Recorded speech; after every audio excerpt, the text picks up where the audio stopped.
Welcome. We are live for day number 2 of our 3-day masterclass, and I'm so glad that we're doing this. Yesterday's conversation was incredible. Thank you to everybody who was there live, who participated, and if you didn't have a chance to watch day 1 yet, not to worry, the recording is available for you in the group, so you're welcome to go in there at a time that's comfortable for you and watch while being part of the conversation. So I encourage you to comment and really be part of the discussion as you're watching that recording, and I'll be coming back in there to be part of that with you and respond to your comments. So day 2, if you are here, I see 12 of you are on already. Amazing. Thank you for being here live. Please say hi. Let me know that you can hear me well, you can see me, and let us know, where are you from? What's your name if you'd like to share? Knowing that in our conversation today, in the same way as yesterday, this is going to be interactive and completely anonymous. So when I refer to your commentary below this video, I'll use just the first name, the first letter of your first name, keeping you anonymous. So P, hi. Thank you for being here live once again. It's lovely to see you. And I'm glad that you could hear me well, see me well, and we're gonna get going with the rest of this exploration together in helping you on the journey of overcoming vaginismus. Hi, Elle from the UK. P says, good to be here again. I hear you and see you fine. Perfect, also from the UK. I love that today is a more convenient day for a lot of you, across the ocean in Europe and other areas of the world. And hopefully you're finding that these very times of our masterclass are helpful, so you can catch us at least once or twice live in your schedule. So as you're coming in and saying hi, once again, I'm going to encourage you to add a splash of pleasure to your current experience.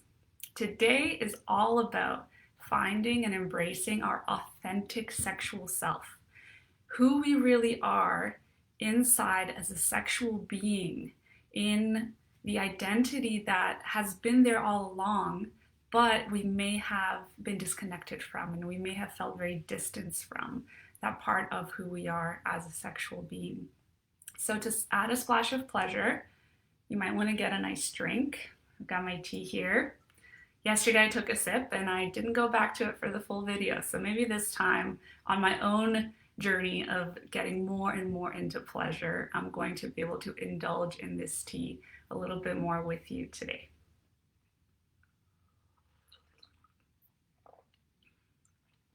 So good. So grab whatever you might like to feel more comfortable, to feel more safe, to feel more cozy today. And pleasure. I'm excited and nervous, as was the case yesterday, where, by the way, I want to talk about this nervousness bit. The nervousness being present is a really good sign in our lives. And I've talked to a few of you over the last couple of days, but in many other conversations prior to, with how when we're up to something significant in our lives, when we're up to something big, and overcoming vaginismus definitely falls in that category of a very brave journey that requires a lot of resistance and persistence and just courage. Nervousness is going to be present. And we touched on the leap of faith yesterday, the leap of faith with these events, you being here, the leap of faith with taking action in your healing process emotionally and physically. All of that is likely going to have an element of nervousness tied in there. And it's up to us to start to create a positive, celebratory relationship to the little bit of anxiety that might be present when we're up to something big.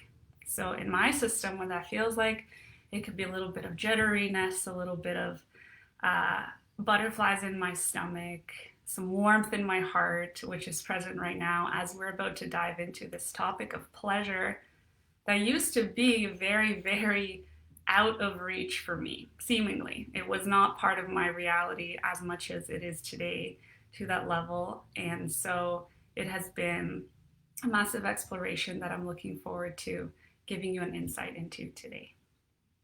So, again, congratulations. I'm glad that you're here. For some of you, that you're back. I'm going to recap a little bit of what day one was about, just as a summary, so we can see how the exploration actually layers onto one another as different levels to the healing that started with emotional healing yesterday. And if you're listening and you were here yesterday or you've already watched the recording, please type in the comments something that you got out from yesterday's conversation, something that stuck with you and something that you would love for other people to have as value as well. Keeping in mind that the commentary in this, it will be present here, and it really is a gift to others who are watching this video. So the more we share, the more we can help each other relate to each other, and therefore feel less alone in this very difficult journey of creating a pain-free and intimate life. So please let me know in the comments, what is it that you got out of yesterday? So yesterday was all about emotional healing. And we started with this because I feel that it is the number one priority in this process, is for us to clean the slate of the past.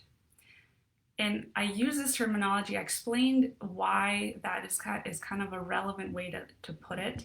But really, step one is for us to come face to face with a lot of what has been true in our lives from a place of seeing it for what it is. And sometimes that could be incredibly painful. It could bring up emotions of anger, sadness, resentment, feelings of guilt and shame. And although those are difficult things to feel, it's important that we actually allow ourselves to see them and to deal with them before we try to add layers of trying to fix things on top of our past. So being able to clean the slate of the past is the only way that our efforts going forward are going to be fruitful, because we're working with a fresh canvas as opposed to the emotional turmoil that hasn't been dealt with yet. An amazing teacher of mine says that emotions that are suppressed and that are not dealt with are kind of like sneezes that we hold in. And let me know if you could relate. I'm not really seeing any comments coming in. Oh, there they are. Yay. Okay, so E says, looking forward to day two. I'm B from Germany. Can hear you well. Perfect. We've got someone from Ireland. Hi, S. Hi, C from Germany. S. Hi. Okay, cool. So my mistake. I wasn't scrolling, so I wasn't seeing anything coming through. L, I'm doing well. Thank you. I'm also very excited. Hi, S from Germany. N from Germany as well. We've got a lot of people from Germany. Eating pancakes with Nutella. Ah, fantastic. Love that as a source of pleasure. Amazing. Food can be an incredibly wonderful place that we can source pleasure in life. A, hi. Pancake day, yes. E, not feeling alone is what you got out of day one. Yeah. I'm really glad that's true for you, because a lot of healing does become available with community.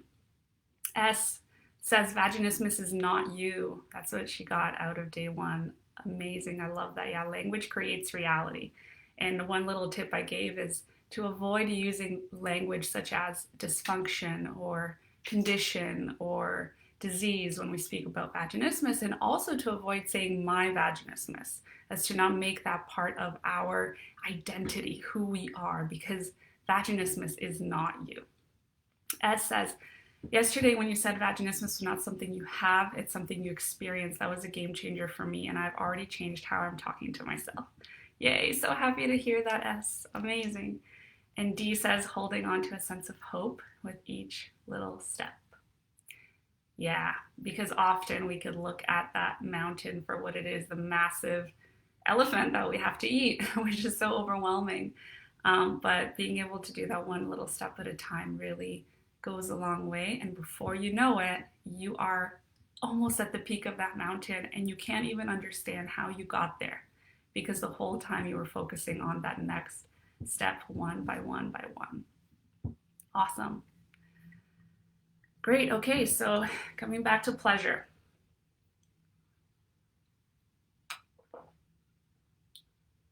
In yesterday's conversation as well, we talked about the intention behind these 3 days. I shared a lot about my story, and a lot of you could relate to different aspects of my journey, which I'm both happy and saddened by. I mean, there's so many mixes of emotions here at play because I was talking to one of you recently with how many people are coming into this masterclass, which is a source of joy because you're not alone, but also it's so unfortunate that so many of us are having this experience in this life of vaginismus. And so it's important to feel that.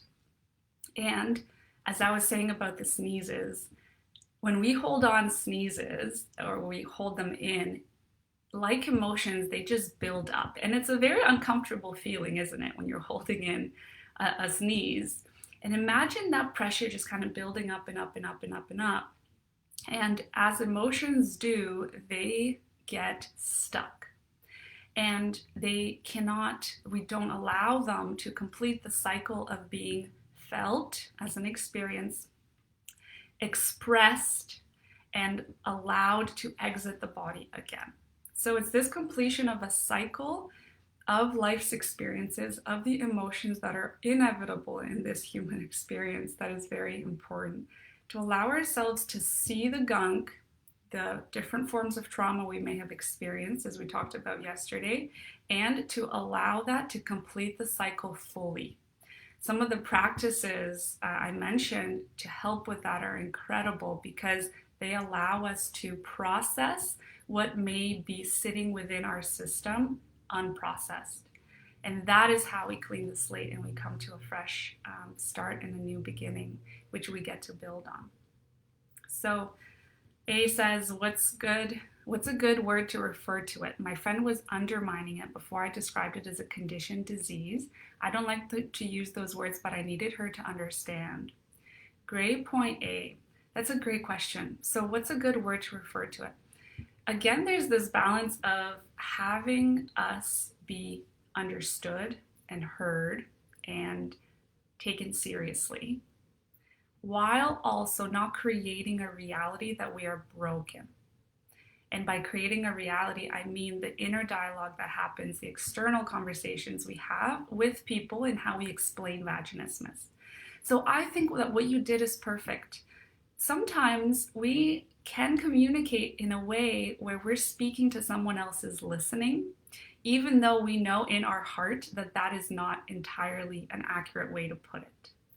So if you felt most comfortable with being able to speak into your friend's listening in the way of using a word like a condition or a disease or showing them some sort of formality about what vaginismus is, then this was likely a really great strategy for you to send across your message.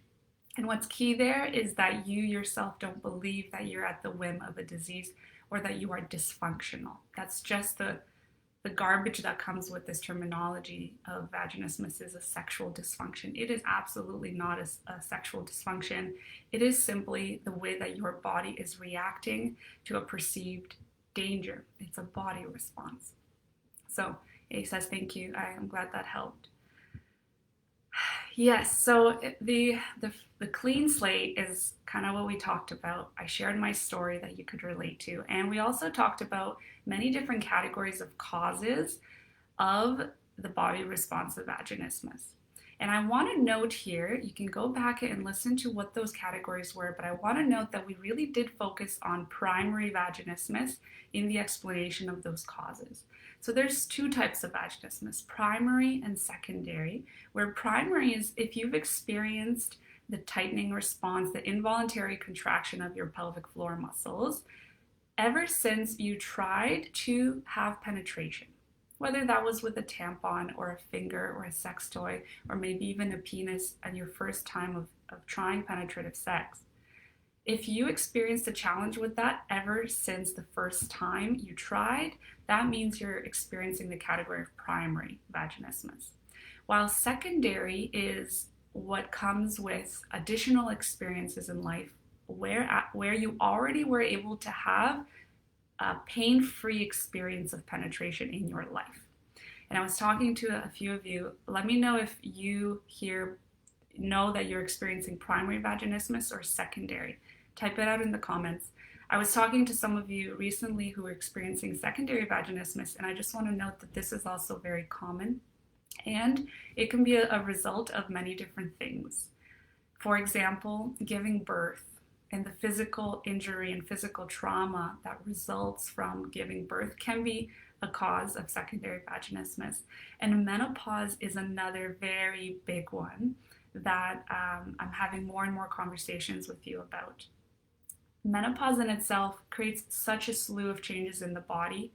Of course, I can't speak from personal experience, but from what I understand, the hormonal changes lead to very physical repercussions in the body. A change in sexual arousal and how easy that is to experience in your body as well. So keeping those in mind, secondary vaginismus could have been a result of those. It could have been a result of an STD, also a very common experience. I know that some of you are experiencing this, you're not alone, and a slew of other reasons.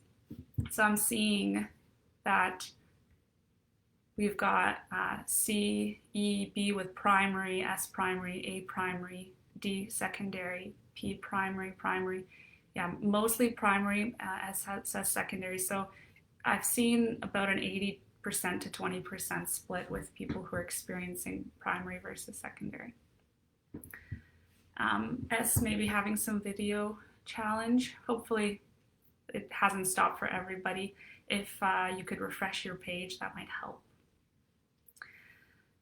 So we also touched on what trauma is, and many of us understand trauma as this thing that we likely don't have, but with further exploration, I hope that you are starting to see some connections of how your life experiences have likely created a traumatic response in your system, which is one explanation for vaginismus now.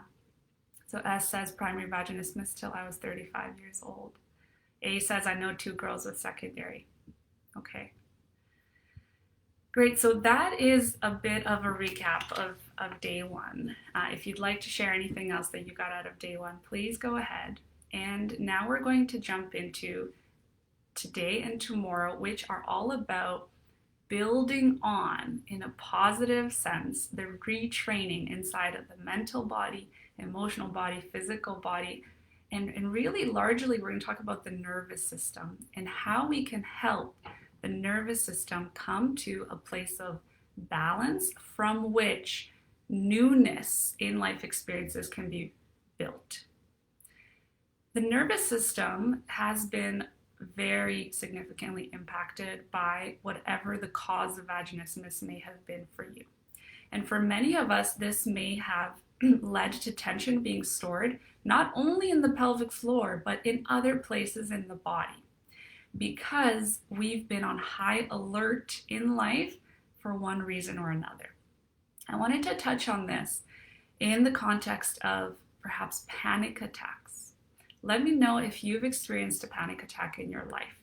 I have. It was actually after my experience of vaginismus. I had 2 panic attacks in a short period of time.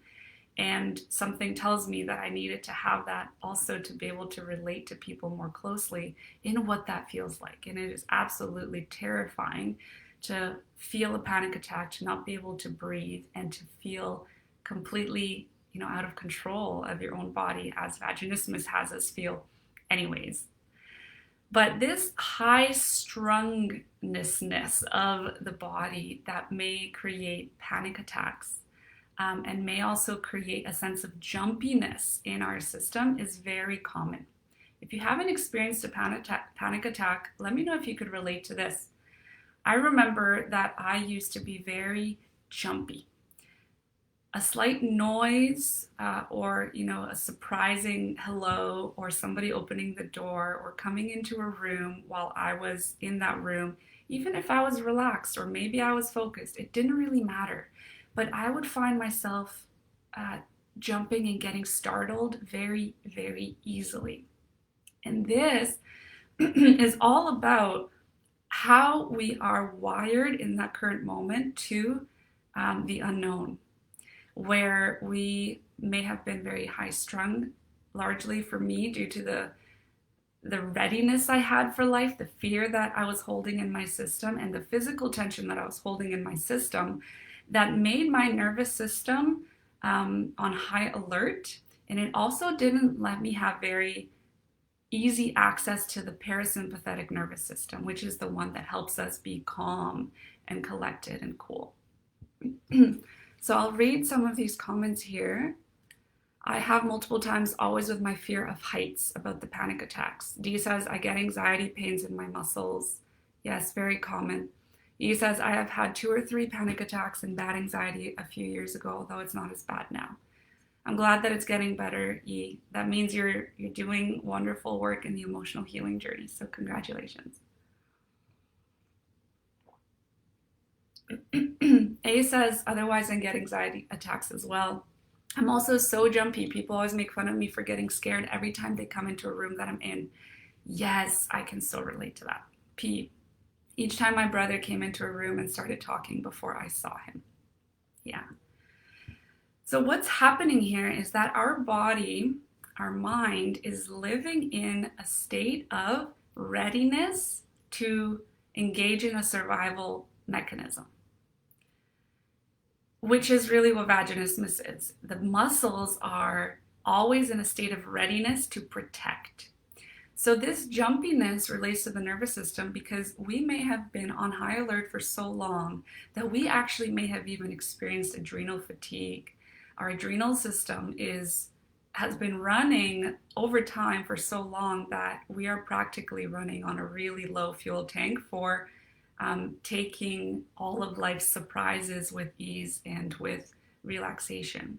And it becomes important with cleaning the slate, as I talked about yesterday, to down regulate the nervous system to a place of balance that then can be a starting point with everything else that is part of the journey that we're going to be talking about. So just because I know jumpiness and panic attacks are part of your experiences, I wanted to circle back with that and tell you that you're not alone with that. Tension and trauma releasing exercises that we talked about yesterday are an incredible tool for this. They do help in the emotional healing journey, and specifically with the nervous system, they help us down regulate to that place of peace and calm and relaxation. So that is something that I incorporate in working with people in groups as well as one-on-one. And again, it's not part of my online course stuff. So if you do want to explore that, it would have to be in a more personalized structure. I absolutely love this sort of tool. Tension and trauma releasing exercises, TRE for short. You're welcome to Google it and let me know if you have any other questions. S says, I've always experienced fight or flight response to a high degree during my life, constantly on high alert, even in reasonable situations where my conscious brain may even acknowledge that it's an unreasonable reaction. My subconscious goes berserk. Yeah, similar to vaginismus, we consciously want to have penetration, but the deeper parts of ourselves go berserk. That's a good way to put it. And I want to normalize that this is the appropriate way for the body to react, given that it perceives external circumstances as dangerous. So it's not like your body is doing something it shouldn't be doing. It really is acting on your behalf in order to keep the core of you safe. Okay, so we're going to shift gears. We talked about day 1, and now why is today all about pleasure? And first of all, finding our authentic sexual self, and then embracing and celebrating that part of us. I have to say that a large part of my journey while I was overcoming vaginismus was this. It was this process of coming back to a sense of confidence and power in who I am as a person that enjoys sex, a person that has intimate experiences and a desire. That was part of my journey in overcoming vaginismus for sure. But for me personally, it was after being able to have pain-free and pleasurable penetrative sex that I really dove deep into what this exploration really is like. What this exploration needs to look like from a structured perspective, what the steps are, so that I can bring that to you in helping that process be a more emphasized part of your journey as you're going through vaginismus, so that you can overcome vaginismus faster than I did, and with more ease and with more fun. And in my story yesterday, I said that 6 years was how long it took me to get from the first time I tried to have penetrative sex to being able to have pleasurable penetrative sex. And that is a long time. Let me know how many years you've been in the experience of vaginismus for. For some, it may be more. For some, less. And my goal is that in working together, the intention is that by the end of 4 months of working together, you're having pleasurable penetrative sex. That's why I'm cutting down all of these and synthesizing everything into a structure to help you get there in that short of a time. C says 20 years. Yeah. I wanna be with that, because that is a long, long time, and it must have been such a roller coaster of a journey for you. The fact that you are here after 20 years, looking for guidance, looking for answers, is absolutely incredible. I want to congratulate you for still being on the path. And that is evidence of the love that you have for yourself and being here and not having given up. E says it will be 10 years in November. D, 7. A, 3 years. M, 10 years. N, 10. A, 10. Wow, a lot of 10. B, 13 to 15 years probably.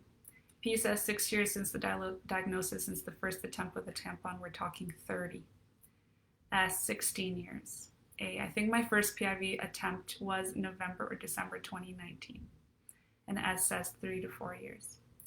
Yeah, unfortunately, with the longer experience of vaginismus, the cycle of pain deepens, and that doesn't mean that it is going to be harder in all aspects for you to come to that place of finding results in your process. So I want you to know, even though it was a longer period of time, there is still an incredible amount of hope. Okay, thank you for sharing. Man, sometimes really getting present to what it has been like for all of us is just so heavy, and that just shows how important it is for us to sit with those feelings and to allow ourselves to process them, to complete the cycle, to actually express the anger and the sadness and the resentment that we feel, the jealousy that we may feel of other people. Those things exist. They are very valid emotions, and it's important to be able to express them and process them rather than try to push them away. And it's so important to enjoy the process, the journey. Yeah, it is true. And today we're talking about enjoyment and how to infuse that pleasure and enjoyment in the journey. So since I went on to this exploration in myself, I have discovered so much beauty in what the body makes available for us. What kind of experiences are available in this reality where we're actually really present and we're connected to our body. We're connected to the kind of touch that we can experience. We're connected to our partners in a whole new way when we are connected to our own selves. So that goes to show how important it is to infuse enjoyment and pleasure in the process. So I'm just looking at my notes here. Yes, so we're recreating a view of sex that has enjoyment and pleasure be a part of it. So before we get into why a connection to the body is really important from an emotional standpoint, mental standpoint, and even parts of the physical journey, I want to explain about the very, very physical benefit of pleasure. Yesterday we touched on this. And one of you, M, actually had an incredible win last night in her dilating process when she put this tip into practice. She was able to insert dilator number 7 of her intimate rose set just last night after the masterclass. And she incorporated a whole lot of sexual pleasure, sexual turn on in her body while doing this, and saw fantastic results inserting number 7 with no discomfort. So, M, if you're listening to this now or later, congratulations again. I'm so proud of you for taking that tip seriously and really giving it a shot. So the very physical benefit, yeah, P says, woohoo! The very physical benefit of pleasure is this. If our vagina was this right here, the vaginal canal and the vagina, and the vaginal opening is down here, the uterus is up here, where one day, if you would like to be a mother, I trust and hope that your baby is going to grow right here in the uterus. And the cervix is actually the back wall of the vagina, and it separates the uterus from the vagina. So it sits right here. Yeah, I love how you're celebrating. Yes, hi, you're here. Thank you, you're very welcome. Everybody's celebrating you, that's fantastic. So the cervix sits as the back wall of the vagina, separating the uterus and the vagina. And it actually moves down and it moves up during our menstrual cycle. And again, unfortunately, we don't get taught this in school. So if this is the first time you're hearing this, that's okay. I didn't know this for a very long time as well. And only with this knowledge, a whole new door opens up with understanding our bodies. So the cervix moves down and it moves up during the menstrual cycle, where when we're bleeding, when we are closest to our period, our cervix is all the way down here, only about this far away, about 2 to 3 inches, could be this far away from the vaginal opening. So if you're closest to your period or you're bleeding and you insert a finger into your vagina, you may actually touch the cervix, you may feel the cervix. And it could feel incredibly painful, especially if there's a lot of emotional trauma stored in the cervix, which is the case for many of us. Or it could even feel like you're touching tight pelvic floor muscles. It may feel like a wall, and sometimes we confuse a wall with the cervix. Now, when we are on day 14, closest to ovulation in our menstrual cycle, the cervix is actually all the way up here, about 5 to 6 inches away from the vaginal opening, which means that in this time during the menstrual cycle, if you insert a finger or even a sextoy or even a penis, you likely wouldn't touch the cervix, or you may touch the cervix if that toy is about 5 or 6 inches long. So what happens when we are sexually aroused? When pleasure is part of the equation, that sexual arousal actually sends a signal to the brain. Hey, we're sexually aroused down here. Something's happening. Pleasure is present. And the brain sends a signal to the cervix, no matter where it is, whether it's this low or this high at 5 to 6 inches. The brain sends a message to the cervix to say, hey, we're feeling pleasure. We're going to have some guests up in here rather soon. Please move up and out of the way to make space for whoever is coming to visit. And if the cervix is all the way down here, it's going to move not only 5 to 6 inches away, but about 8 to 9 inches away from the vaginal opening. And the vagina actually elongates. There's additional blood flow. There's additional lubrication happening. The body innately is using the wisdom of pleasure as a signal that it needs to prepare for penetration. It's incredible. Is this new for anybody? Let me know if this is the first time that you're hearing this, or perhaps making the connection to how this is relevant to vaginismus.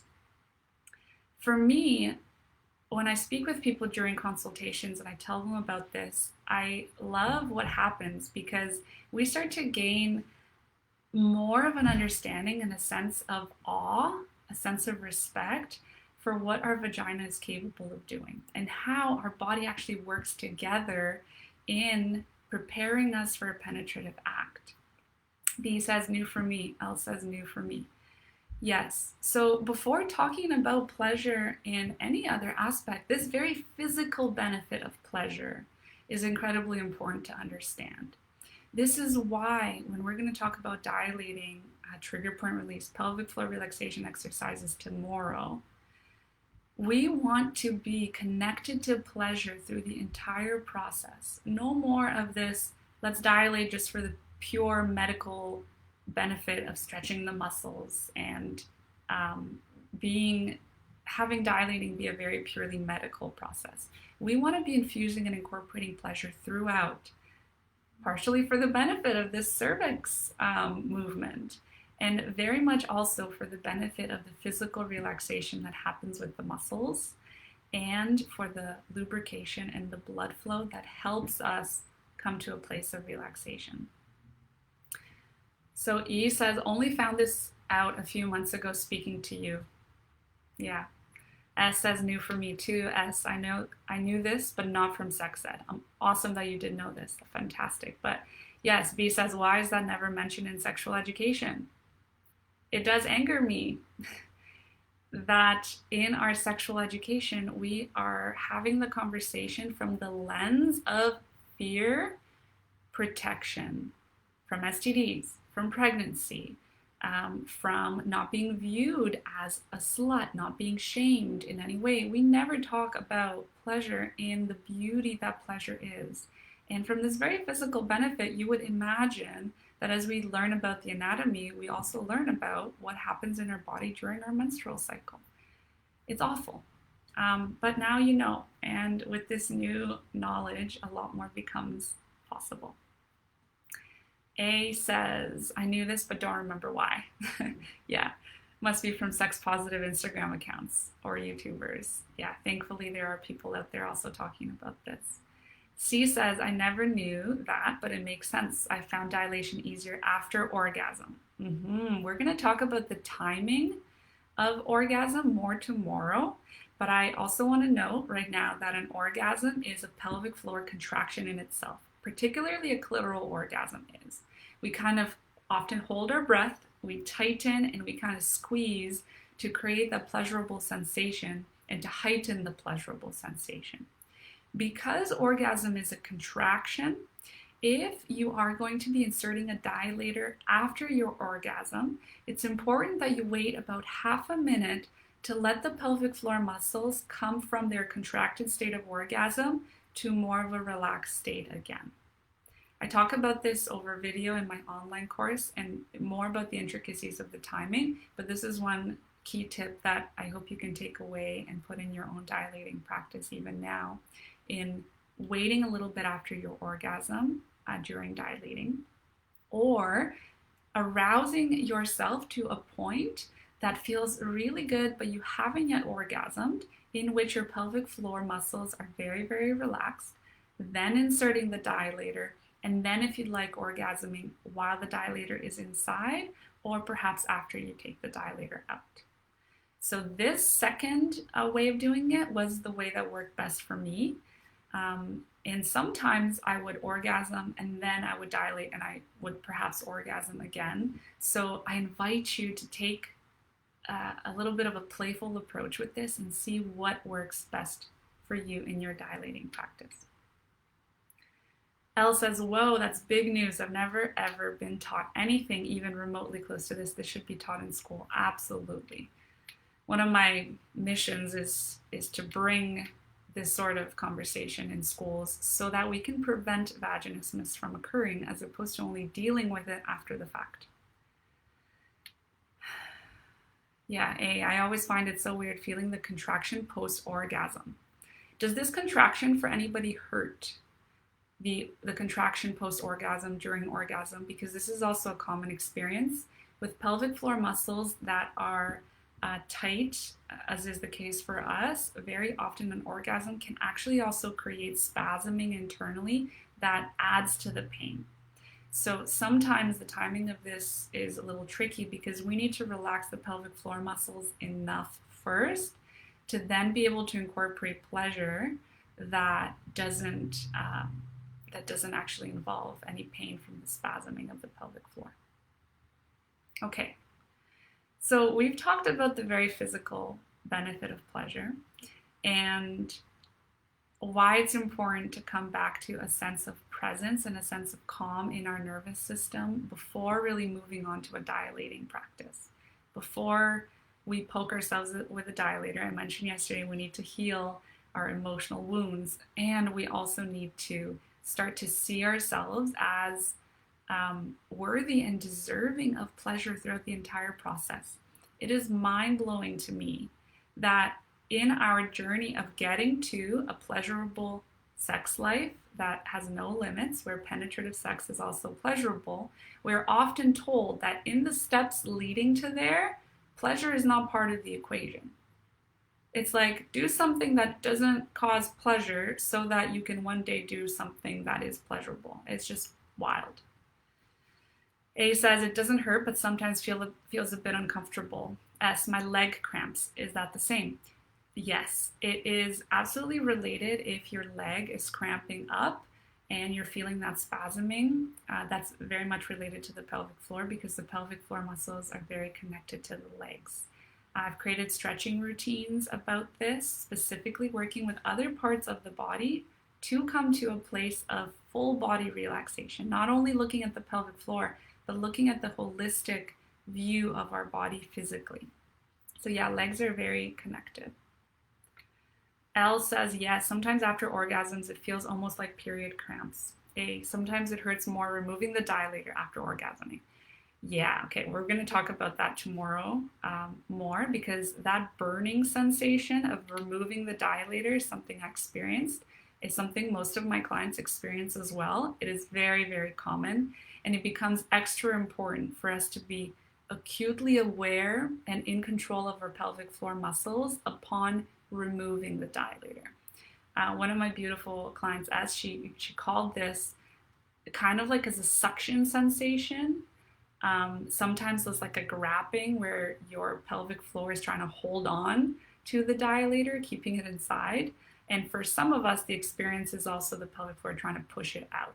So you might have felt the gripping, you might have felt the pushing out, and many of you have likely felt the burning and the stabbing. So E says, yeah, I felt this before. I get spasming after an orgasm with my dilator in, but it never hurts. That's good news that it doesn't hurt. P, I can only orgasm by thrusting the vulva against something relatively rigid, so sometimes it hurts, hence I avoid it quite a bit. Thank you for sharing. Yeah, thrusting against something is definitely a beautiful way of self-pleasuring, and unfortunately that can lead to some frustration and the rigidity of that causing pain. Later on today, we're going to talk about the different paths to turn on. So stay tuned. C, orgasm doesn't hurt, but my pelvic floor muscles will ache or hurt before sexual activity begins in anticipation. Yeah, see, so the pelvic floor in anticipation is already getting into that tight state. And because it's so intense in that state, in the anticipation of pain, you're already feeling the spasming. So it'd be incredibly important for you and for everybody that the pelvic floor relaxation happens first before we actually move on to the dilating process. We'll talk more about this tomorrow of how it physically is important to gain awareness and control over pelvic floor muscles with things like reverse Kegel exercises, for example, reverse Kegel, not standard Kegel, before we do dilating.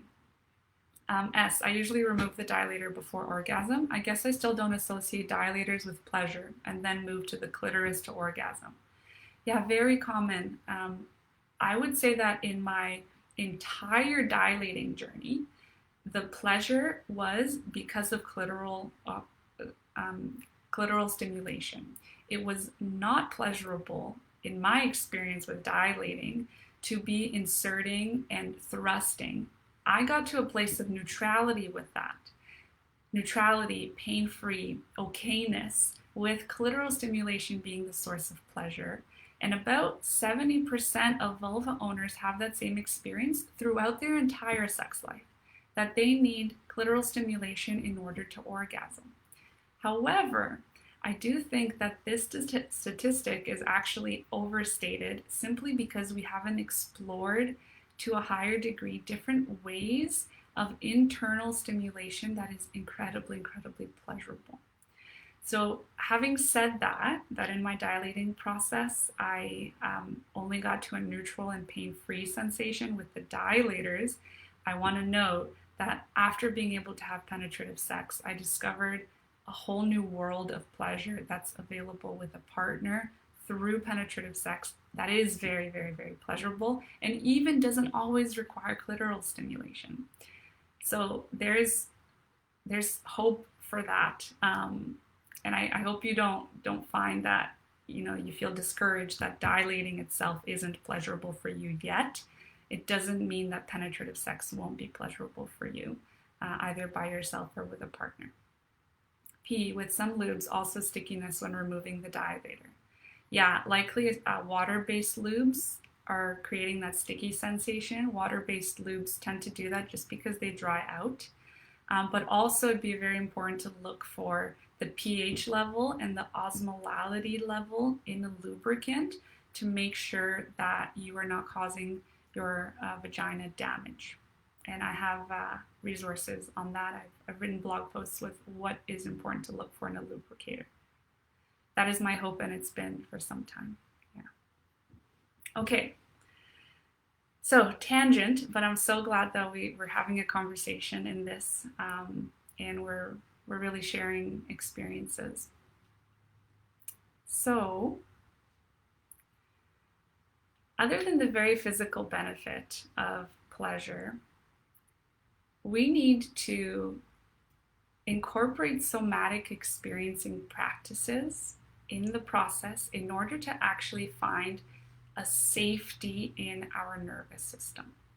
And only through safety is curiosity then something that's available to us, and then pleasure is available to us. So safety first, then curiosity, then pleasure. And through the emotional healing practices that we talked about yesterday, safety becomes more available. We come to more of a place and readiness for the next parts of the journey. But the somatic experiencing piece is super important because this starts to introduce safety through touch, safety through intimacy with ourselves, that then becomes a door to the curiosity and the pleasure, and in the context of vaginismus, the physical relaxation. So in my work with people, we work with touch and exploring what safe touch is like and what is the key to safety in your unique nervous system. And that's where we can start a very, very interesting conversation. So, has anybody heard of love languages before? Let me know. And while you do, I'm going to read A's comment. I always believed that G-spot was just a myth and clitoral stimulation is the only way. No idea what it must feel like otherwise. The G area is not a myth. The G-spot itself is a myth. I've written about that as well in my blog, that it's not a particular spot. It is an erogenous area that exists in different locations for different vulvas. And so there's a lot of availability for pleasure internally. It is not only clitoral stimulation that is the way.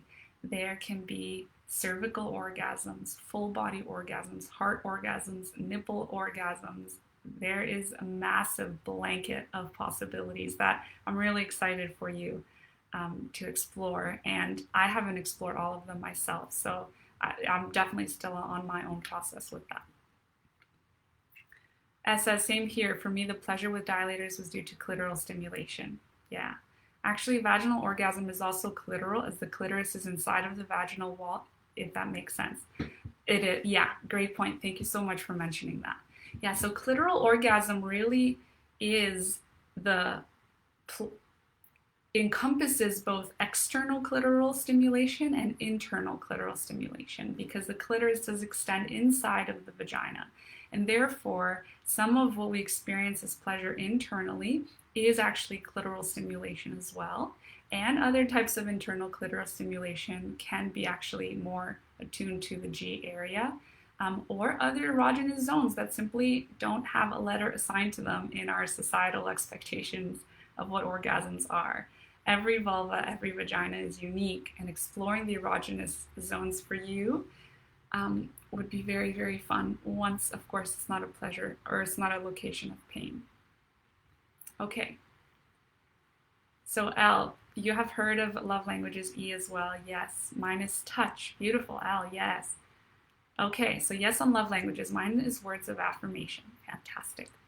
S, but with intercourse with my partner, I had amazing orgasms, and not only because of clitoris friction. Yay! S, I'm so happy to hear that. And that was the case for me as well. So much more becomes available with penetration after the dilating journey is complete. So it's like we start off a whole new adventure after the dilating process is complete. And it really is wonderful. P, yes to the languages of love. I'm very verbal, not really words of appreciation, but words of honesty. This is how I feel most loved. And also to get turned on, words are crucial. Absolutely. That the other person expresses their desire. Beautiful. S says, completely agree on this. It's the same for me.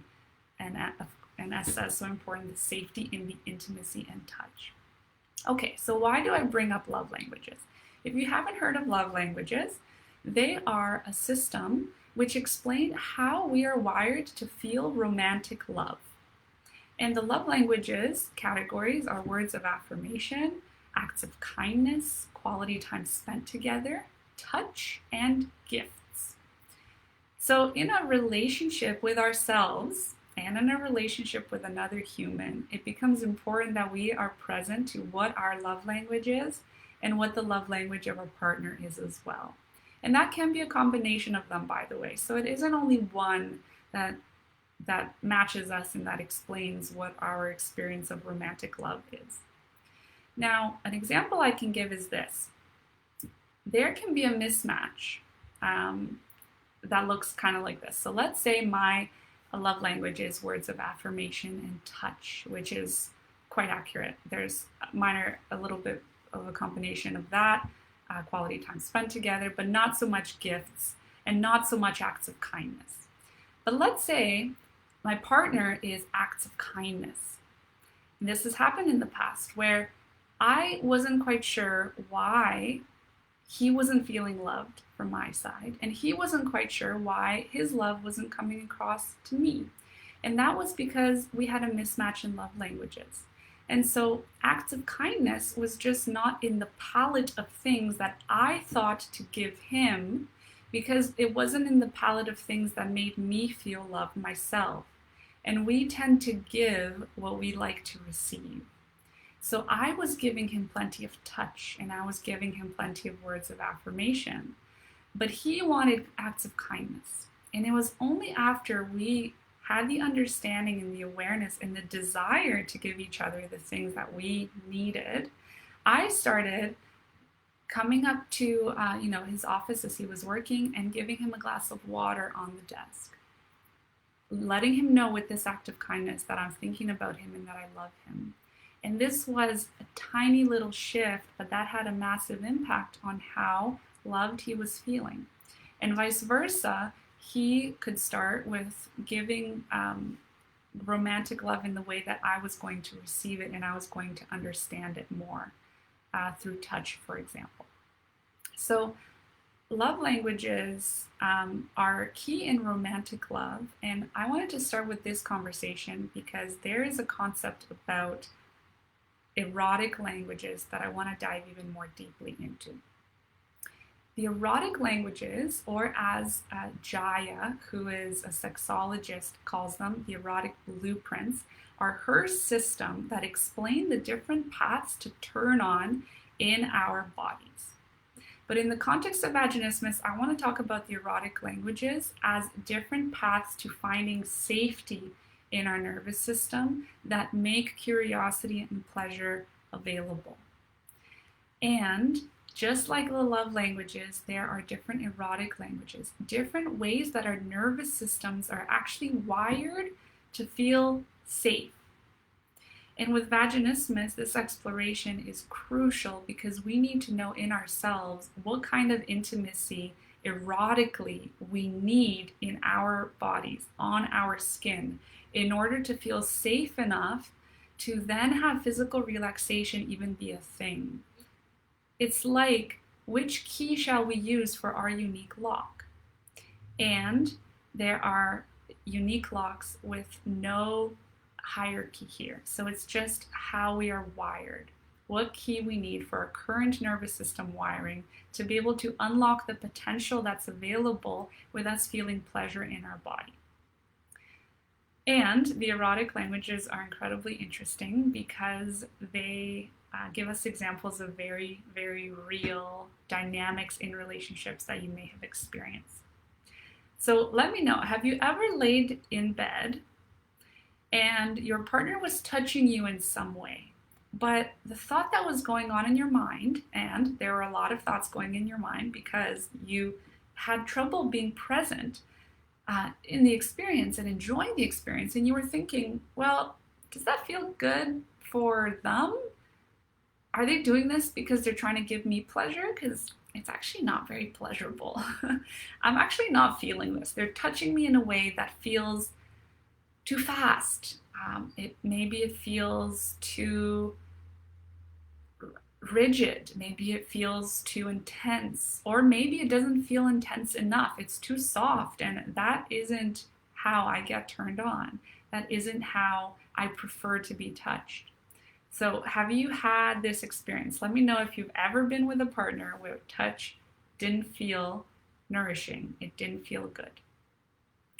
In my experience, if I were touched too soon on my genitals, if my vulva was touched too soon, I would actually go into like a freeze response. There would be a part of me that says, I didn't want to get touched there yet. That felt too fast. I wasn't ready. And this conversation ties into the erotic languages because it gives us an insight into what nervous system wiring you have and therefore what approach you need in order to feel safe with intimacy. So L, yes, yes, of course. E, yes. B, yes. So S says yes as well. So I would get this like zinging sensation of this is too fast. I wanted to go slower, and I would actually feel the tightening in my shoulders, in my legs, in my glutes, in my pelvic floor muscles.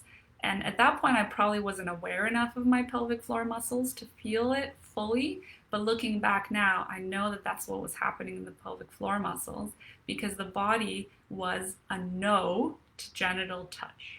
But I wasn't quite listening to the body yet. I was very disconnected from the lower part of my body below the hips, really. So N says yes, happened pretty often. P, too often, even with my partner 4.5 years. Yeah, and that is because there is a disconnect between the erotic language that the partner has and the erotic language that you have. Similar to the love languages. When we're not speaking the same language, we don't understand each other, and a lot of miscommunication occurs, a lot of resentment occurs because each partner feels like their needs are not met and they're not quite sure what their needs are in the first place so that they can be met. That's why today is about finding our authentic sexual selves first and embracing them after, so that we can actually communicate them in a dating scenario or in a relationship scenario. So let's talk a little bit more about specifics of the erotic languages. One erotic language is what is called the energetic erotic language. And the energetic nervous system wiring is one that requires, first, a lot of time with intimate play. That is what feels yummy to the energetic.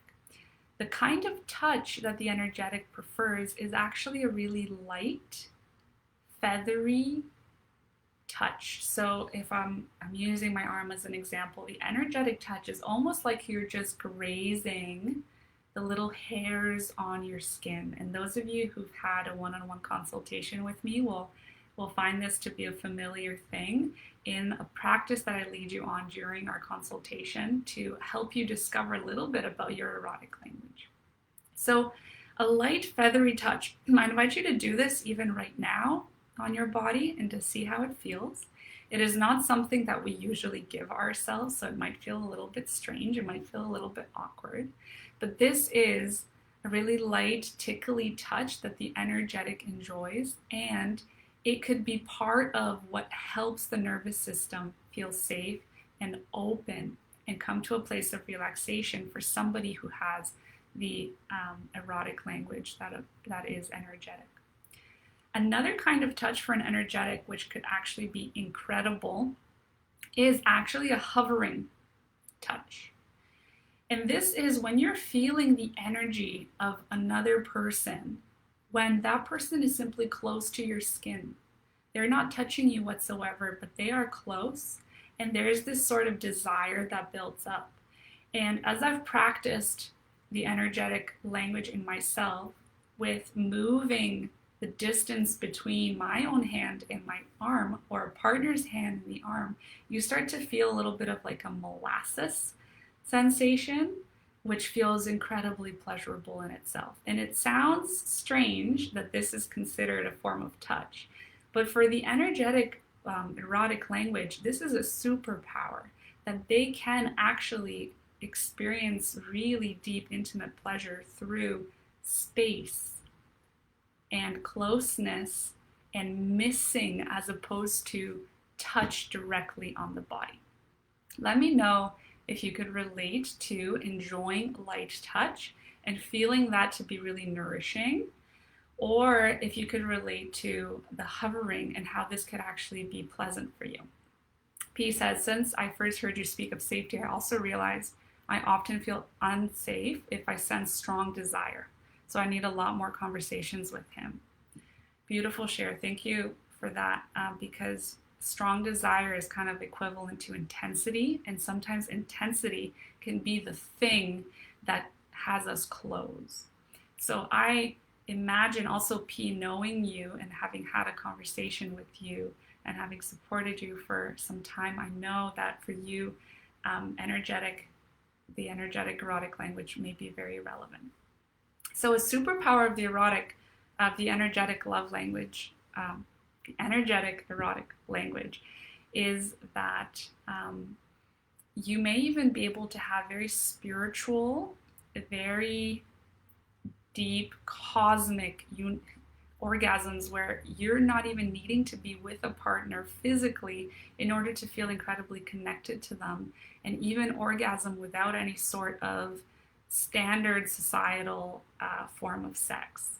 And if you are a very avid meditator or are deep into whatever practices you may consider to be, really deep, finding yourself and getting in touch with who we really are as an essence, as an energy, as a being, you may relate to this superpower of being able to have these kinds of orgasms. And often, many of us who are experiencing vaginismus have this delicate desire and the subtlety that needs to be present for us to open, and we have been overpowered by sensation. We have had too much intensity in our intimate life that has caused our body to sort of shut down and close because it has been overwhelmed.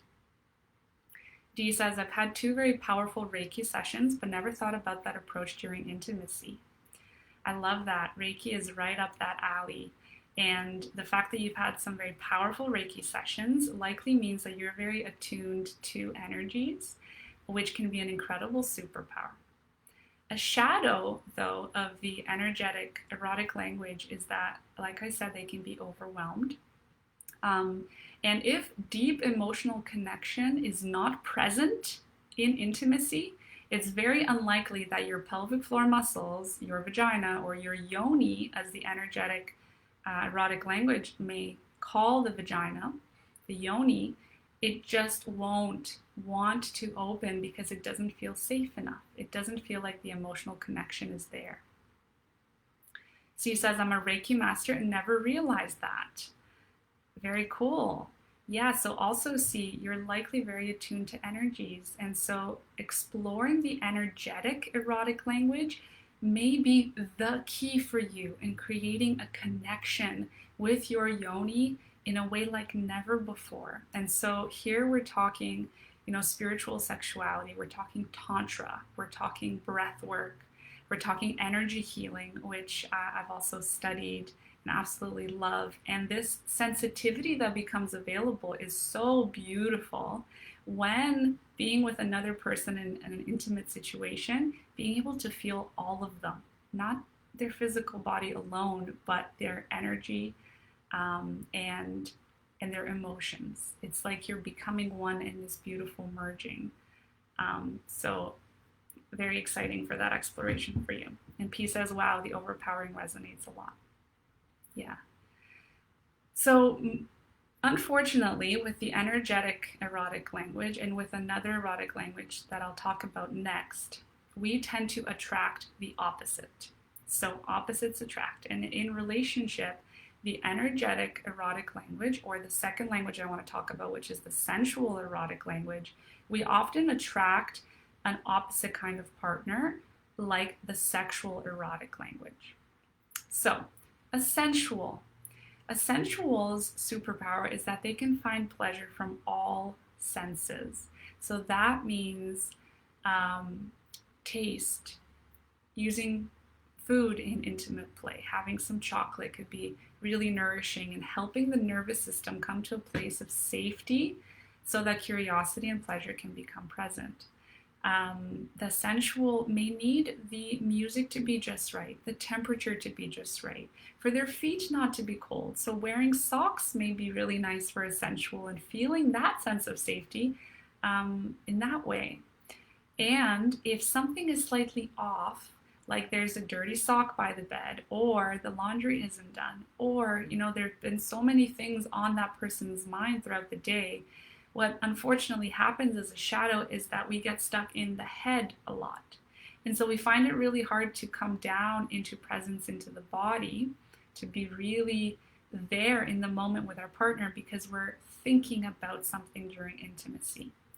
And the sensual in that way needs time, just like the energetic, in order to sink into an experience of relaxation before getting their genitals touched. So that means getting the massage, having the deep conversations with a partner, having that silky texture, maybe dressing up and feeling in their body in a very sensual, erotic way, so that they can actually ease into an intimate experience little by little with relaxation that then allows for passion to be born, as opposed to being met with genital touch right away like the sexual might want to do. So A says, I think the sensual is definitely me. Very nice. There's so much beauty available in the sensual. They absolutely appreciate the visual beauty as well. So if you are at a partner's place and it's dirty and maybe there just isn't a lot of taste that went into the decor, or there's no candles on, or maybe the music is off, that may result in you, in your nervous system, coming to a place of closure, because the key to safety just isn't present in that moment in your intimate experience. So we talked about the energetic and the sensual, with some of the superpowers and some of the shadows of both. And these two often attract quite the opposite of typically a sexual erotic language. By the way, the touch for the sensual, because I showed the touch for the energetic, the touch for the sensual is actually a really on the skin with some pressure and some weight added to your hand. So you're really grazing your hand nice and slow, and you're giving yourself almost like a massage as you do this. This is the sensual touch that you may be able to relate to if you're a sensual. The sexual, though, the kind of touch that they prefer is a very direct touch, very fast touch, and they get turned on by nudity. They get turned on literally by seeing nude bodies and from the speed of it all. So it's that adrenaline rush. They want sex now, and to them, sex often means penetrative sex. And for a sexual person that it can relate to this erotic language, they need sex as they may need food. It is literally nourishment for them. And in many ways, this is beautiful. And the way that it presents challenges is when a sexual partner is with an energetic or sensual partner, and you find that a sexual partner is going at the act way too quickly because that feels good for them. But you, as a sensual or energetic partner, is finding yourself actually resisting, moving away from that sexual approach because that is not the key to safety in your nervous system. So a sexual superpower is that they don't need the massage and the time before they can have penetrative sex. It's fantastic in that way, in being able to enjoy the genital touch, the body's juices, and being turned on by all of that, being turned on by speed and the eroticism of that. But one of their shadows is that they may feel shame around, why is it that I want so much sex all the time? Why is it that I need it now and I need it as much as I need food? Why can't I slow down, and why can't I enjoy the massage before the penetration? They are perfectly happy with having the penetration and then the massage, but you may find yourself feeling like you just wish they would be happy to do all of the sensual, slow-paced things before the sex, do the massage before the penetrative sex. As says, so interesting, Katrin. I'm glad you're finding this valuable. So have you had a partner who you felt was mismatched for you in some way? And let me know how, if you'd like to share. Because in my experience with people who are having the body response of vaginismus is that very often we have been either in the sensual or energetic erotic languages, and we've come across a partner that is on the opposite side of the spectrum in the sexual erotic language, or in the erotic language that I'm going to talk about next, which is kinky.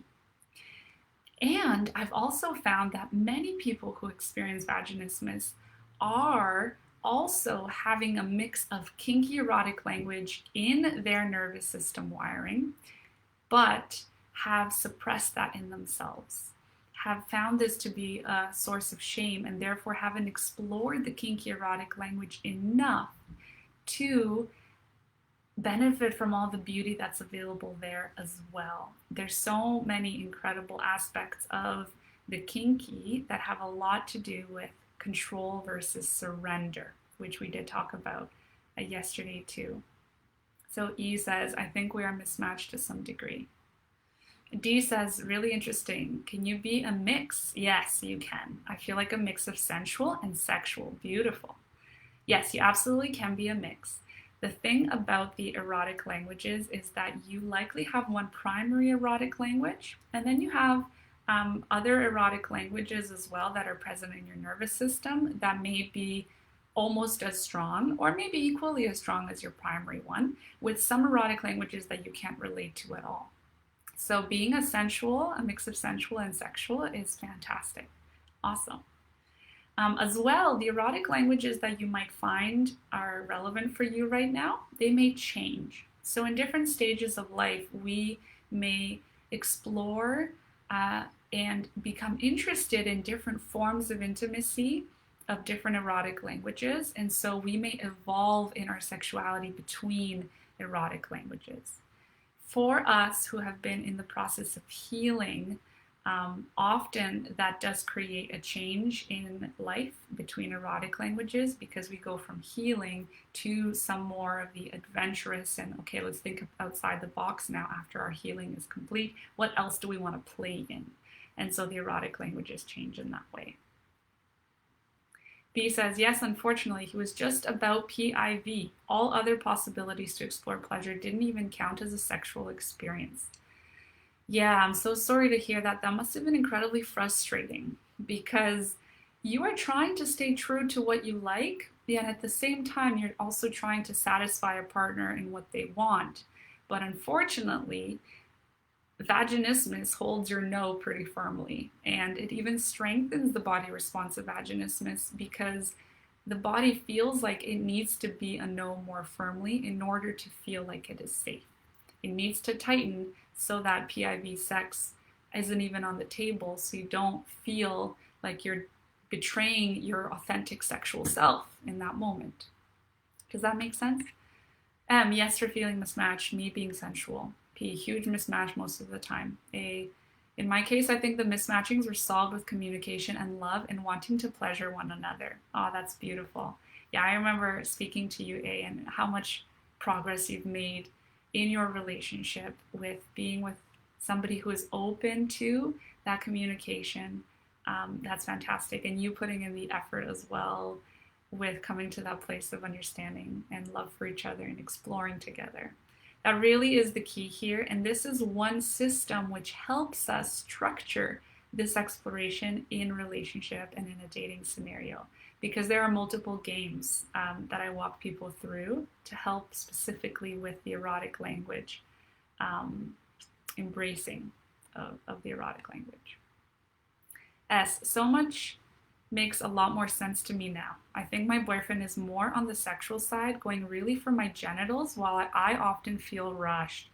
Absolutely. I had that experience over and over again. Feeling rushed, the partner going directly for the genitals, us feeling like we need to pull back, we need to resist, as opposed to what we want to see in intimacy, where there's a coming together. You're coming forward into an intimate experience and you're feeling honored by that partner throughout the entire thing, as opposed to trying to stay safe while giving them what they want at the same time. It's so difficult to do that. Elle says, I'm literally learning so much. This is mind-blowing to me. Thank you so much, Katrin. Oh, you're so welcome. I'm so glad to be having this conversation with you guys. And the reason why we're learning so much, I think, is just because there's been such a shame-steeped culture around pleasure in general. And every medical professional we've seen has grown up in a shame-steeped culture around pleasure. So naturally, they didn't know about this. And even if they had the best intentions to help, pleasure wasn't part of the conversation, because even in their medical education, it's possible that they didn't learn about the cervix. I mean, do you think that could be true? About the cervix moving up and down? That would be wild if they didn't learn that in their education either as medical professionals. Yeah, okay, speaking of pleasure, making pleasure a priority as well, having a drink. I invite you to do the same.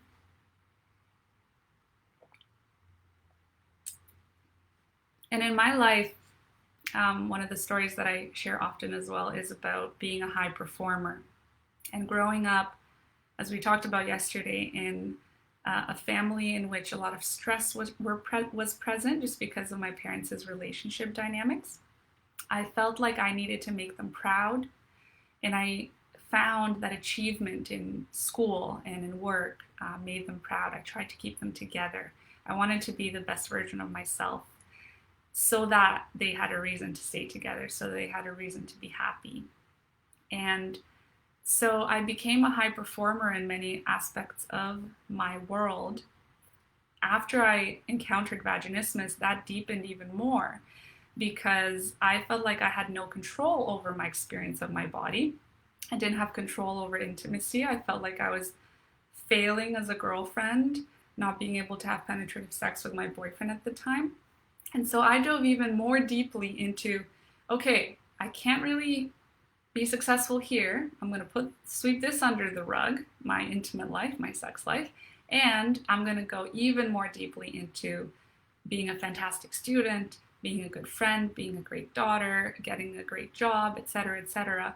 And that high performance that we are looking for happiness in, that we're looking to be good enough because of, that pulls us further away from prioritizing our own pleasure. We make other people's experience of life a priority. We give, and we don't make pleasure a priority. So even something as simple as remembering to take a sip of tea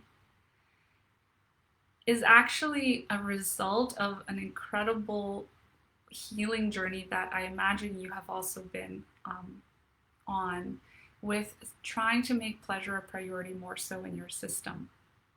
Can you relate to the high performance thing? Can you relate to, feeling safe in the realms of life in which you have control over? Let me know if that is resonating with you, because I find that many of us have tried to put in more effort in the parts of life that we feel like we have some sort of grasp on, and therefore we've kind of just put our own body, our own self-care, our own experience of pleasure as the bottom of our priorities list. And this conversation is all about coming back to who you are authentically in your experience of life, and feeling like you deserve that pleasure in the sexual context, feeling like it is yours for the taking. It is actually something that you deserve as a human, no matter what. And how is it that you want to experience that is entirely up to you. It shouldn't be driven by someone else's desires. Yeah, I mean, I can talk about this for hours. Okay.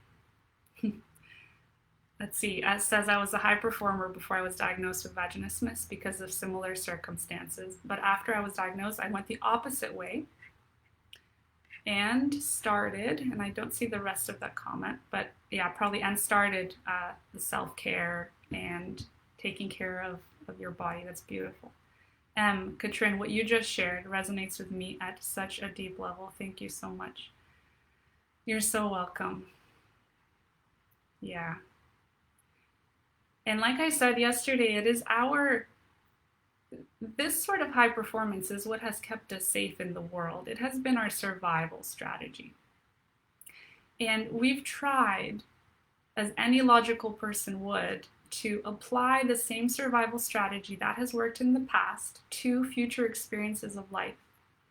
But when we come into an experience of intimacy, the rules of the game change.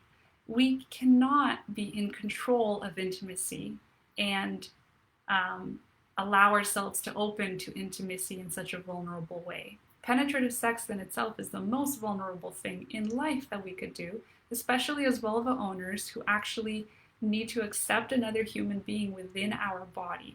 That is the peak of the iceberg when we're talking about vulnerability. So the survival strategy of being in control in life, wanting to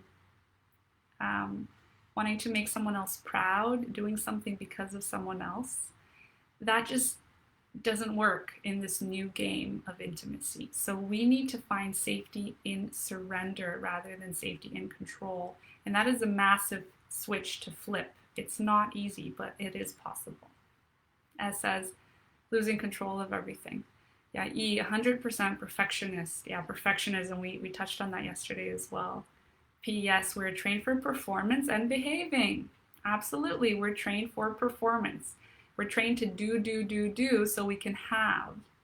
But the way that I like to introduce this in the big picture of the process is that it's all about being first, and being leads to doing, and doing leads to having. If we focus on doing all the time, we're forgetting about the essence of what it means to be a human, and it is to be, it is to enjoy. And that's what it's all about, enjoying the process, because at the end of our lives, we are going to have a bunch of stuff. We're going to have done a lot of things as well to be quote unquote proud of. But what if we weren't being in pleasure, then what was the point of life anyways? L says 100% can relate to that. S, I'm definitely a high performer. And that is an incredible part of our personalities to also be very proud of. Being a high performer, it has been what has led us to such incredible accomplishments in life. By no means am I saying to put that to the side and not give it the love, the appreciation that it deserves. What we're getting at is creating a balance between high performance and enjoyment and rest. And the statement that I like to use as well is that rest in itself is productive. When I made the connection, the experiential connection in my own nervous system, that rest is productive innately, I gave myself more permission to rest. I gave myself more permission to just be with myself instead of driving myself to exhaustion, like I did for quite a while in the career that I was in before this. I was a chartered professional accountant, and stayed up very late, and especially during busy season, and I was giving it my all, but that led to a lot of physical problems, including the strengthening of the body response of vaginismus. So Elle says, oh yes, totally can relate 100%. Yes, I would always make more of an effort at the subjects I was naturally good in and wouldn't make an effort to get better at the ones I wasn't as good in, for example. Yeah, that's also likely because of the very human fear of failure. We want to stick on the path that has been working before, and naturally, that makes sense. Yeah, and totally putting all my time into medical school so I wouldn't think about vaginismus. Yeah, I was putting all my time into being an auditor as well, not thinking about vaginismus. See, I'm a control freak, definitely part of the problem. Can relate to that as well. And I wonder in cases where being a control freak, whether that was part of the problem in the first place, in the initial source of it, or whether it was an effect of the trauma that you may have experienced in your life. Very often we may look at the control freak aspect, the perfectionism aspect, as the thing to fix.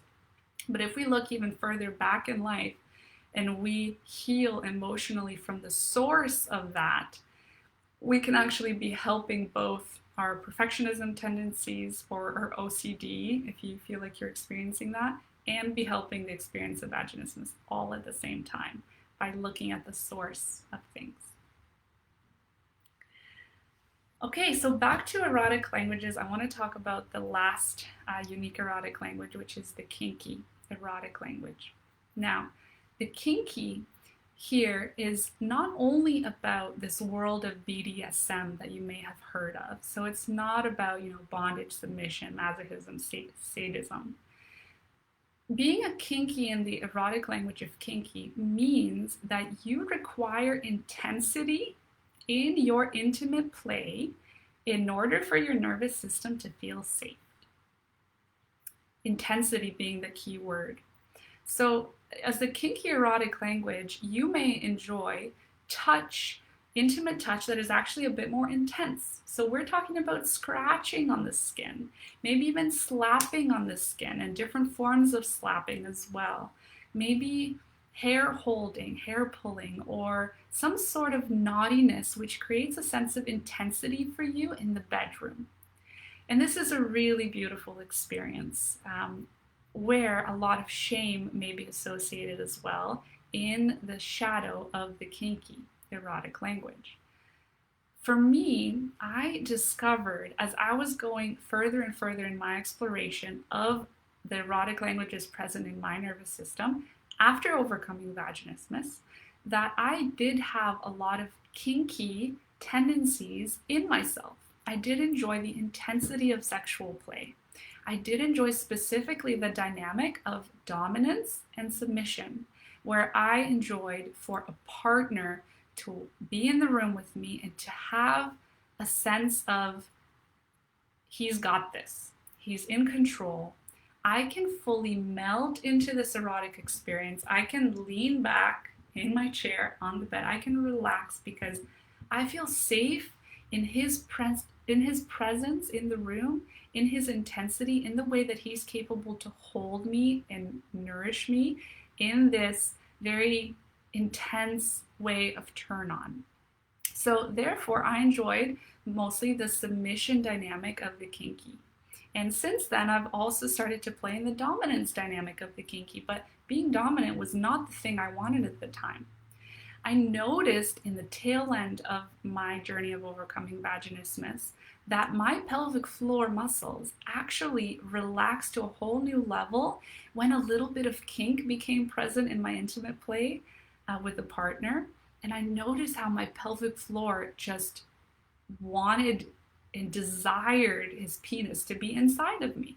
It was wild that just a little bit of splash of intensity could have such an effect on my emotional and mental state, but also on my physical body. And I can sometimes try to explain this in a few different ways as to why this is true. One way is that we are so used to being in control in life in all these other areas, and we have a lot on our minds. We have a lot to think about, to consider, a lot of to-do lists perhaps that you may keep. And we feel like there is no part of our human experience in which we could just let ourselves be held and not need to have control in that scenario. And so in intimacy, the access point to that safety is surrender, being at the whim of another human being that you love and trust in a way that feels yummy and in a way that you could just melt into that without needing to think about what your next step is, without needing to think about how you're going to move in the bedroom. You could just relax and be taken by your partner. And that in itself is the way that I can explain why it worked for me, because I needed an access point to surrender and finding safety in surrender. A says, is it possible to be a mix of sensual and kinky? Absolutely, definitely is possible. And in a little bit, I'm going to tell you about how you can find out what erotic language you are. So stay tuned for that. S, that's me. Never heard it called beautiful before. Oh, yeah, it is beautiful. And I had so much shame associated with the kinky parts of my being that I could relate to this comment as well, that, I've never heard it be celebrated before. But I remember seeing a magazine with nudity in it. It must have been my dad's. It was at my grandparents' cottage a long time ago. I saw there were people in that magazine. There were feathers. There were some cufflinks. And I felt this excitement going on in my system. And I was like, oh, I shouldn't be looking at this.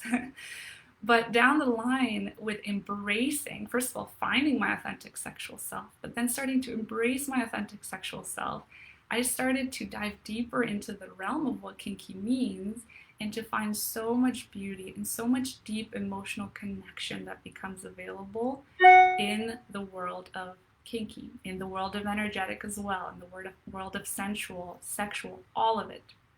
So yeah, kinky is beautiful. P, have done quite some work on the emotional side already when you discovered and allowed the kinky aspect. She's asking when I discovered or allowed the kinky aspect. I find that I may have that, but to get there, I feel I have a long way to go. Yeah, so often we may feel that we're not quite ready to dip our toe into the kinky aspect just yet.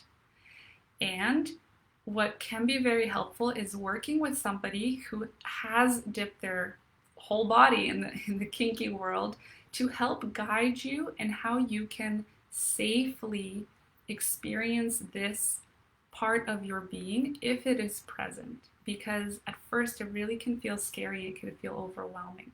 One of the shadows of the kinky is that there is a whole lot of shame around, why is it that I like this? Why is it that I want this intensity? This isn't right. I shouldn't want to dominate someone. I shouldn't want to be tied with ropes, but somehow I do want to.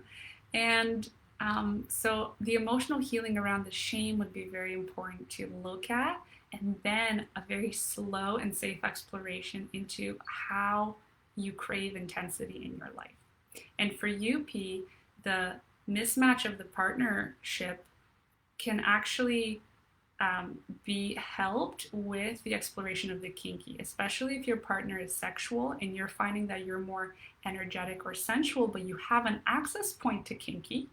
Perhaps this kinky access point is what we need to explore in your partnership so that your partner can also meet you at kinky. And then he can start to explore sensual and energetic, and later you can start to explore sexual if you'd like to.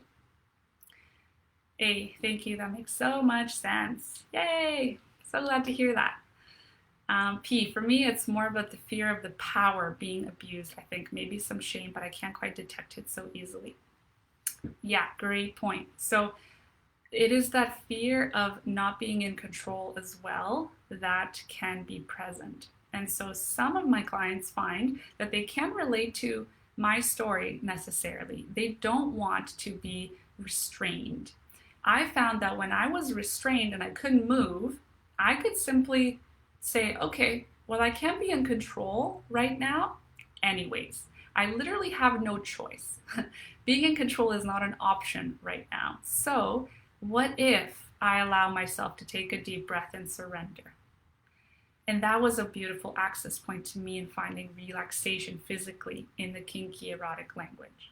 But for some people, the access point in the kinky erotic language is actually to be in full control and to feel the turn on of being the dominant role in the relationship in that intimate play. So them doing the tying, or using certain language of the kinky. And each erotic language has their own verbal cues that connect with people.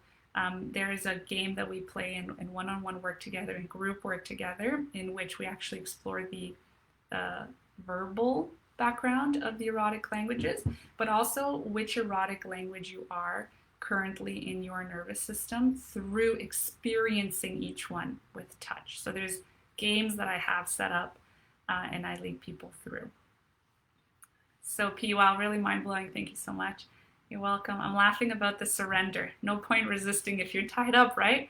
Exactly. Yeah, sometimes we need to push ourselves in a compassionate, kind way, because I always am careful with this word push. Many of us have been in this no pain, no gain mentality. I just have to push through things, which doesn't help with the experience of vaginismus. But in some ways, if you take the leap of faith and you have no choice of being in control, then a whole new world becomes available. So how do you find which erotic language you are? I already mentioned that there are games that I play with people. So if you decide to engage in that kind of exploration, that would be beautiful. The few online courses that I have available that do talk about this aspect of the vaginismus journey, one is Rekindling Intimate Connection. And this doesn't talk about the erotic languages in particular, but it is actually the foundation of finding safety in the nervous system through touch that I make sure you do go through before you jump into the deeper dive, which is the Pleasure Exploration Journey online course. So those are two things that you can keep in mind for how to continue this exploration for your own self. And another thing that you can do is do a quiz that was created by the sexologist I already mentioned, whose name is Jaya. And I'm going to include this as a home play activity for you for today. And I'm going to include a link in the group for where you can take the quiz. With the quiz, what we are going to be finding out is what erotic language you think you are. Because keep in mind, the experiential touch on the body is the most accurate way you can find out what erotic language you really are and what is the nervous system wiring that's going to lead to safety and pleasure for you. The quiz itself is engaging only the mind. So the mind may not give us the most accurate representation of what really is true, but it's a really nice introduction to this world of erotic languages, or as Jaya calls them, erotic blueprints. So I'm going to include a link to this quiz, and I would love for you to tell me what erotic language breakdown you get in the comments to that home play activity. Okay, so please do the quiz and come back and let me know, and I'm really excited to see what you get and what the spread really is for this beautiful community in our erotic languages.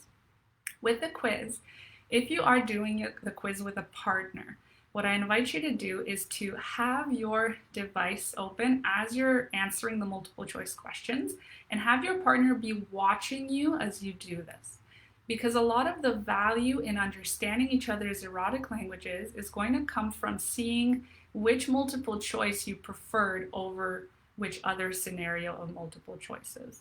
Yes, the final result is important as well, but there's a lot of juiciness available from seeing, oh, really? You would actually prefer this over that? Oh, I didn't know. Maybe I'm going to incorporate more so of this intimate touch with you, this intimate play with you, rather than what I was doing already, which obviously you don't prefer.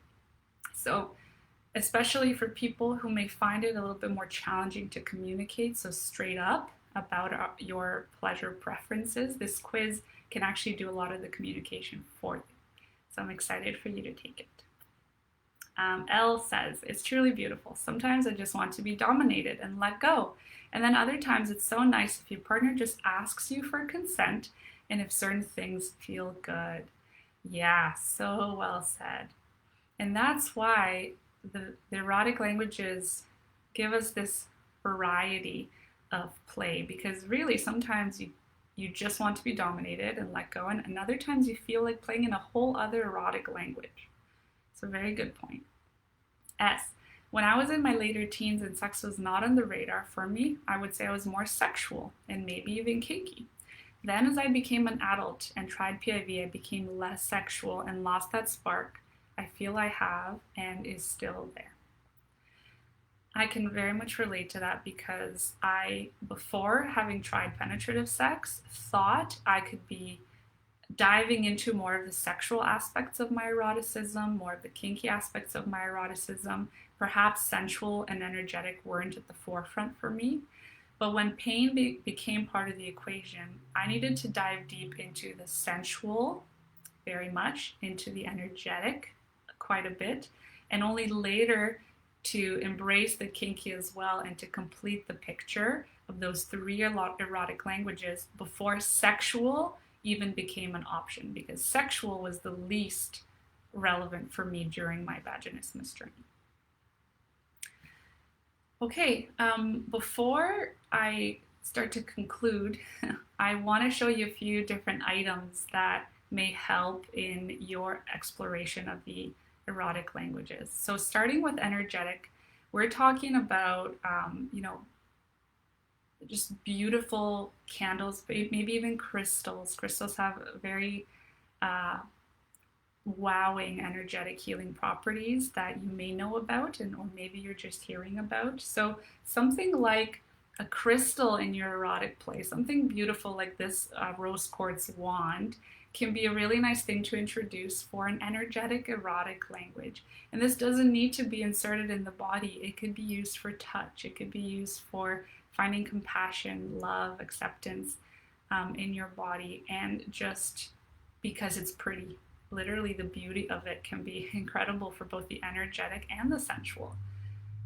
Other forms of crystals can look like this, and I am planning on creating a whole new dilator set, which includes my favorite dilator set that's already on the market, but also incorporates crystals, because I found these to give me a whole new layer of connection to my own sexuality, the sacredness of sex.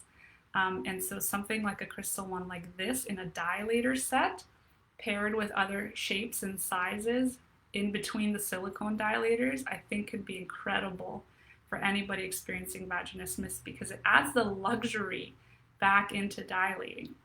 I know it is crystal and it is hard, so absolutely not the most comfortable when compared to silicone in my opinion, but I still think that crystal ones have a place in every dilator set out there. Another crystal thing you could use is a yoni egg, but tomorrow we're going to talk about why using yoni eggs and doing standard Kegels can actually be making the body response to vaginismus worse. So I don't recommend that you use a yoni egg from the very beginning of your healing journey, but only at the very end, once you've already gained awareness and control of your pelvic floor muscles and you could relax them at your will. Elle says, OMG, yes, please do that. It's such a good idea. I'd love to get those. Yeah, I'm definitely planning on it. I'm looking to create even an online store section of my website where I share the tools that I really do believe are needed in bringing the sexy back to the dilating journey. P, slightly off topic, have you worked with yoni eggs? Ah, yes, here it is. I have. So for the energetic, those are beautiful things. And the energetic also really needs deep emotional connection. So items are not going to do it for them. They need that beautiful sense of belonging with the partner, feeling heard, feeling seen. So long conversations before sex can actually help with the physical relaxation of the pelvic floor muscles, as long as they're actually feeling nurtured in those long conversations. Yeah, P says, I've thought I might be at the point to use them. You very well may be. Yeah, we can talk more about that if you'd like. So sensual. Sensual may love a beautiful smell.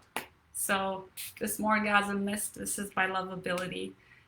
Simply having a really nice smelling environment Essential oils, massage oils are different tools that the sensual might enjoy, and even candles to be used in intimate play. This could be really nice for a sensual, perhaps even for a kinky erotic language, to use candles in their erotic play that you actually drip onto the body. So it creates a little bit of an intense warming sensation.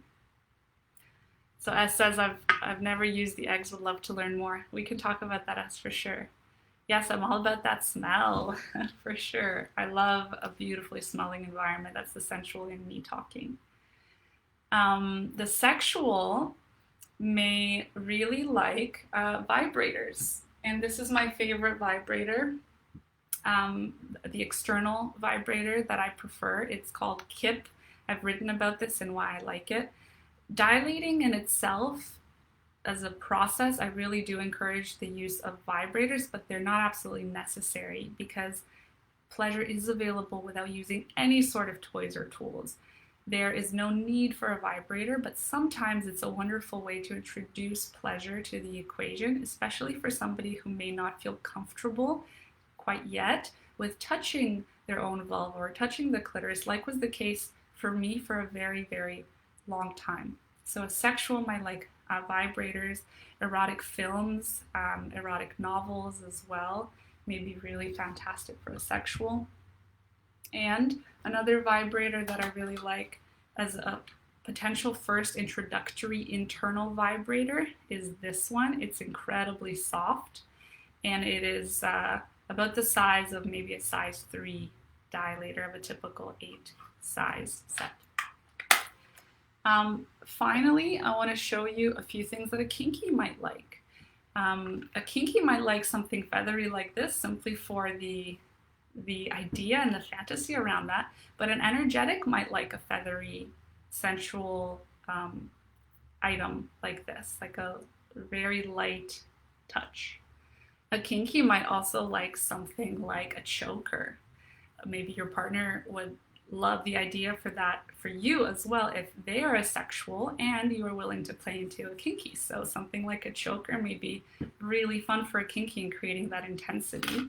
And also something like cuffs for a kinky, or ropes, or a restraint system for all of your limbs. All of those things exist out there.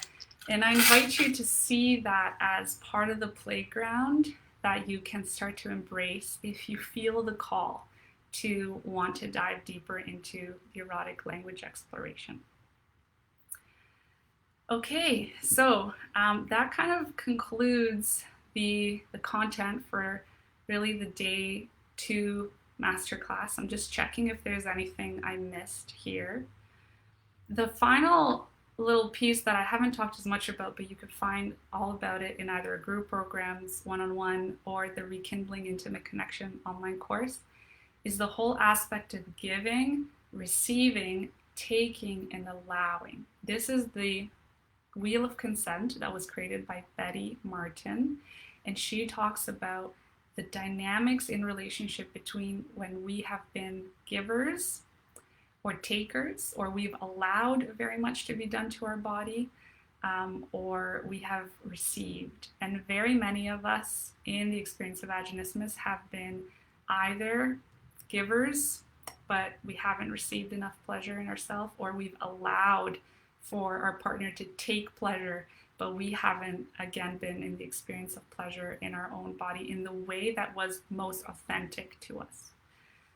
So that's a whole other conversation about the Wheel of Consent, the dynamics of giving, receiving, taking, and allowing, who the pleasure is for. And I have a whole video course on that, but also dive more deeply into it when working with people more personally. Yeah, so S says, thank you so much. Fantastic session. C, thank you so much. That was really useful and interesting. Thank you so much. Can't express how grateful I am. You guys are so welcome. This was the best. Thank you, Katrin. Thanks for the community. You are very, very welcome.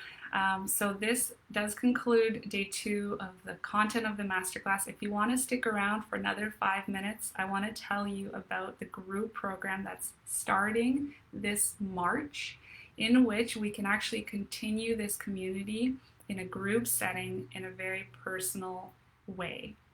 And I mentioned this yesterday. I want to give you a little bit more details for whoever wants to hear it and whoever has an inkling that they may want to join the group program. If that's not you, you're welcome, to sign off if you'd like, and I will see you back here again tomorrow.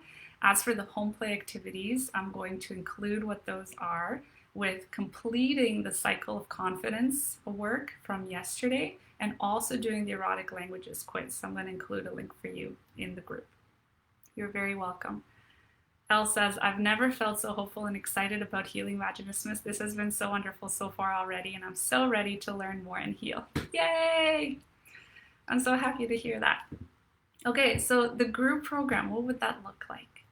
This community that we've created together already here is on Facebook, and this is a different dynamic than what the group program of creating your pain-free and intimate life would look like starting in March. That would be 4 months of us being together, meeting one time every 2 weeks over video on Zoom. So a private area on Zoom at a time that works conveniently for most group members with varied times, so most people can come in and make it live during our calls. And this is the kind of work that I've done already for a while, one-on-one with people. But the reason I decided to do a group program is because of, one, the benefit that can come with being a part of a community, with people sharing their experiences, their tips, their questions, their wins, and the feel of not being alone through this as you're going through the process with a community. And also so that we can have more impact on the world with sharing this kind of work, the emotional healing, the somatic experiencing, exploration of pleasure, and the physical process at the end of our 4 months together.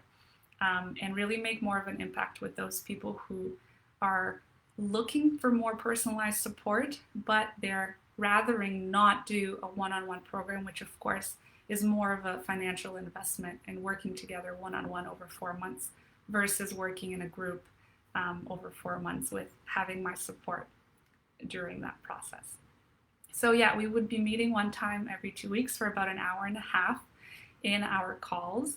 And during the calls, we would be doing the work that requires us to interact. So catching up on your home play activities for the previous 2 weeks, doing certain emotional healing practices, working with subconscious programming, which I touched on yesterday, and I can't stress enough how important this is to clear the slate of the past on a deep, deep level. And I've been trained in processes to help with the subconscious and making those long-lasting shifts rather than the conscious work that comes with talk therapy, which can be helpful, but it's only looking at 5% of our mind. And in our calls, we would be doing tension and trauma releasing exercises together as well, which I've mentioned quite a few times. So if you have any questions about those in particular, let me know and I can answer that. In the 4 months, you also get the home play activities like I mentioned. So after each call, I send out the step-by-step of what you are invited to do in your home from the comfort of your own space before coming together and meeting up again. And that includes all of the video guidance that I've created. So you would be getting access to the entire Pain-Free and Intimate online course, as well as all the additional practices of the group journey, and you would be getting them in bite-sized chunks. So it is not something where you get everything at the same time and then you feel overwhelmed of how you're going to finish it all. It really is bite-sized pieces that are most relevant for where you are in your process. You also get anytime email access to me, so at any point to ask a question, to celebrate a win together, you shoot me an email, I'm there for you. And you get a digital planner that I've created for this journey. I have found a lot of value myself from it, and this really helps you stay positive, keep on track with all of your home play activities, practice gratitude, celebrate your wins, and really honor yourself for the progress that you're making every little step of the journey. So the goal, the intention of this group program is that by the end of the 4 months together, You are having pleasurable penetrative sex. Not simply pain-free penetrative sex, but pleasurable penetration. You can use a tampon, you can use a menstrual cup, and you're meeting your intimacy goals if those include having pleasurable penetrative sex. If not, meeting whatever other intimacy goals you have, because remember, there's no hierarchy with where we're trying to quote unquote get to with the healing. So that is what the 4 months together group program looks like. If you want to know more, simply message me. I would love to support you in this way and dive deep into your healing journey and creating the life that you desire in the intimacy context. So that's it. That's it for today. Thank you so much again for being here. If you're saying thank you, and says it was so interesting, and being in this community is already helping a lot. I love that. Thank you for being here. Thank you for showing the love for yourself by listening to this, by still being on the journey. It is really beautiful to see, and the amount of resilience and bravery and courage that exists in this community is just through the roof. So I'm going to see you again tomorrow. Take a look at the home play activities. I invite you to do them, do the quiz. Let me know what your results are. Thank you to everyone who's done yesterday's home play activities as well. Please go back and take a read through some of the amazing visions that have been shared as a result of yesterday's home play activities. And let's get excited for what really is possible on the other side of vaginismus, because you deserve that, and that is the most important. A says, thank you so much, Katrin. Today was really eye-opening. You're welcome. P, and it gets better and better. Yes, it really does. It gets better and better. And there will come a day where, I just mentioned this to my beautiful one-on-one client today, C, there will come a day when your dilators are sitting in your closet, but they're sitting in your closet because you no longer need them. Ah, yeah, that feels so good. And B says, enjoy the rest of the day. See you tomorrow. See you. L, thank you so much. Have a lovely day. See you tomorrow. Have a wonderful day. I'll see you tomorrow.